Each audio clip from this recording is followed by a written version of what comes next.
Hi everybody, it's Richard here again and welcome to another video. Now this is a thread response from a video that Nick from Careful With That Axe Eugene did about 3 weeks ago. I wasn't aware that he did a video until James Griffiths did a response earlier on in the week, so I'm actually responding to James's video. Now I will put a link in the description below for Nick's channel, although I haven't watched his video, as I say. I will be watching it after this, because as soon as I watched James, I actually got the pen and paper out to write this down, and then I didn't want to watch Nick's in case we actually matched on some of the albums. But basically it's artists with long gaps between albums. So I'm going to show 10 albums, and the first one, as in number 10, will be the shortest gap, and number 1 will be the longest gap, and there's no prizes for guessing what the number 1 will be. If you know my channel, you should know. Okay, so at number 10, in 1996, Orchestral Maneuvers in the Dark released Universal, and this is, I think, like their Britpop album, to be honest with you. I think it is very Britpop, with things like The Boy from the Chemist Is Here to See You. Is very pulp like, but 14 years later they released this album, which History of Modern, which is a very good album, and Paul Humphreys was back for this. That Universal album was actually OMD Mark II, but although Paul Humphreys did get involved in a couple of those albums, he wasn't actually a member, but he is for this. And these are a collection of songs that were written sort of between that time and 2010, and this is a really good album.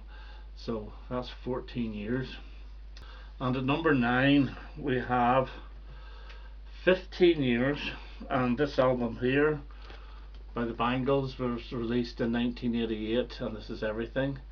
And this has got the huge hit on it, Eternal Flame, along with In Your Room, which is one of their best ever songs. A very strong album, but nothing was released by the Bangles until 2003, as I say, 15 years, and we have Doll Revolution, and this is a double album which seriously does grow on you. They do a brilliant version of Elvis Costello's Tear Off Your Own Head. It's a Doll's Revolution, but the Rain song, I Will Take Care of You, is a gorgeous ballad. Mixed messages between the two. It's a very strong album, but as I say, 15 years between the Bangles in their heyday and then a slightly more mature band in 2003.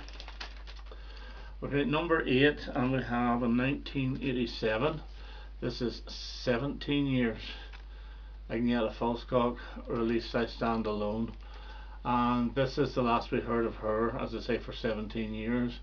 This is not her best English album. It's not a bad album, but it is very bland. The Last Time and maybe It Was Magic are pretty good songs, but the majority of this was sort of co-written or written by Pete Cetera. Is actually quite bland. But in 2004, 17 years later, she released My Colouring Book. Now this is an album of 1960s covers, and this is really good. The title track is simply gorgeous. She does a very good version of When You Walk in the Room. Just a really strong covers album, and she's in fine voice as well. So that's 17 years before that came out. Okay, the next one is 18 years, and what we have in 1995, we have Adam Ant's Wonderful, and to me this is his Britpop album, with Wonderful, Gotta Be a Sin, Beautiful Dream, The Brilliant Vampires. Yes, it's good, but again it's a little bit on the bland side at times for me. But as I say, 18 years later, 2013, we get Adam Ant Is the Blue Black Hussar and Marion the Gunner's Daughter, and I think this is a better album. I know parts of it sound as if it's underproduced, especially the song How Can I Say I Miss You, which is a very good sort of a catchy Adam Ant music type song, but it's very badly produced. But you get some really good stuff on here, like Cool Zombie. Stay the Game sounds as if it could have come off Dirk Wears White Socks, but it's a fine album. It takes a bit of getting used to. I remember buying this CD and thinking, oh, it's not that great. And then I saw the album going cheap. I bought the LP and it sounded better on the LP. So yeah, it's a good album. So that's 18 years before that came out. Next one, number 6, is 20 Years.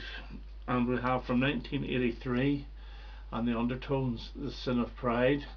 And by this time the Undertones were not having any success at all. This has got Chains of Love on it, and it's quite a soulful album. Love Parade is also on this.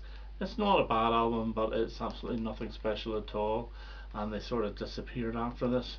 But they did come back 20 years later with a new singer, who was Paul McAloon, replaced Fergal Sharkey and released Get What You Need. Now this is an okay album. I wouldn't say it's absolutely brilliant.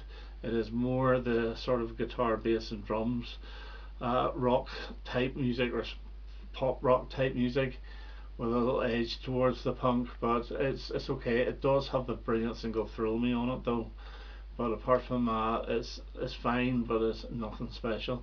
They did release another album, Dig Yourself Deep, a couple of years later, which was better than this. So this is the Undertones, Get What You Need, which was 20 years after the Love Parade. Okay, number 5, and we have a 24-year gap.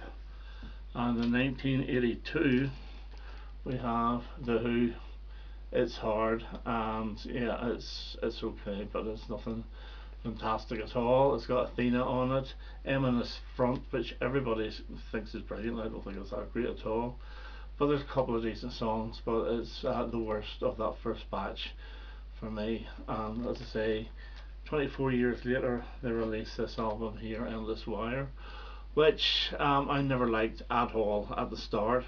I don't mind it now. I think it is better than It's Hard, but it's still by far, far away from being a top-notch Who album.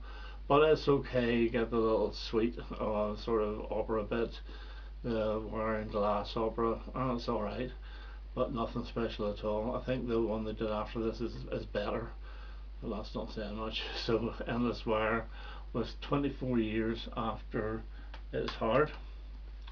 At number 4, and we have from 1985, Alice Blancmange and Believe You Me, and this was their third album, and it didn't do that great. It's got What's Your Problem on it, Lorraine's My Nurse, but not an awful lot else worthy of Blancmange. But 26 years later, in 2011, they released Blankburn, and this actually is a much better album, although there's no real standouts on this. It's a better listen overall. It is very electronic. I love the title, By the Bus Stop at Woolies. I think it's a really good title. But yeah, there's nothing that jumps out at you, but there's nothing that makes you go, oh, that's dreadful. So a decent enough album, and better than Believe You Me, and 26 years after that. So that's my number 4. And number 3, and I'm not really cheating here, you may think I am, but Cat Stevens, Back to Earth in 1979, and 28 years later after this album, which is very, very bland, he releases this album as Yusuf, 2006, Another Cop. As I say, 28 years, and this is a very, very strong album. I really love Midday, Avoid City After Dark, Heaven, Where True Love Comes, Maybe There's a World, In the End. It's a fine Cat Stevens album, although Cat Stevens not mentioned on it.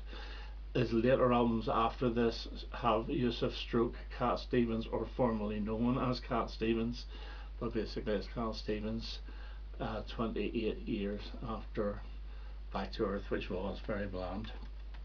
And coming on at number 2, and a whopping 36 years, and in 1984 the Boomtown Rats released In the Long Grass.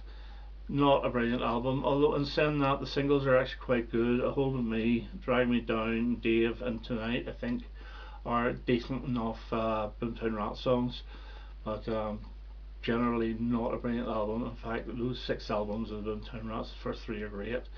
The next 3 are such a disappointment. But 36 years later, this comes out in 2020, and this is Citizens of Boomtown. And this is in the middle. This is better than those previous 3, but not as good as the first 3. And this has Trash Glam Baby, which was the single. I will say that this, I think, is more influenced by glam rock rather than punk rock, because you get the Boomtown Rats where they just chant their name basically throughout the song, and it reminds a little bit of the Groover by T-Rex with the T-R-E-X, but you get really catchy stuff like K-I-S-S is as catchy as hell. So to me it is it's a decent Rats album, and it's the 4th best, put it that way. So Citizens of Boomtown came 36 years after In the Long Grass, and then of course the one that you all know is 40 years, and in 1981 we have ABBA and The Visitors, an absolutely brilliant album. I don't need to say anything about this. And 40 years later in 2021 we have ABBA Voyage, which I've harped on about this channel so much, and this is an absolutely brilliant album as well. So 40 years is the most I have in my collection between albums. Okay, so as I say, I'll put a link to Nick's channel, Careful with the Axe Eugene, in the description box below, and I hope you enjoyed that, and I hope to have another video quite soon. All the best now. Bye bye.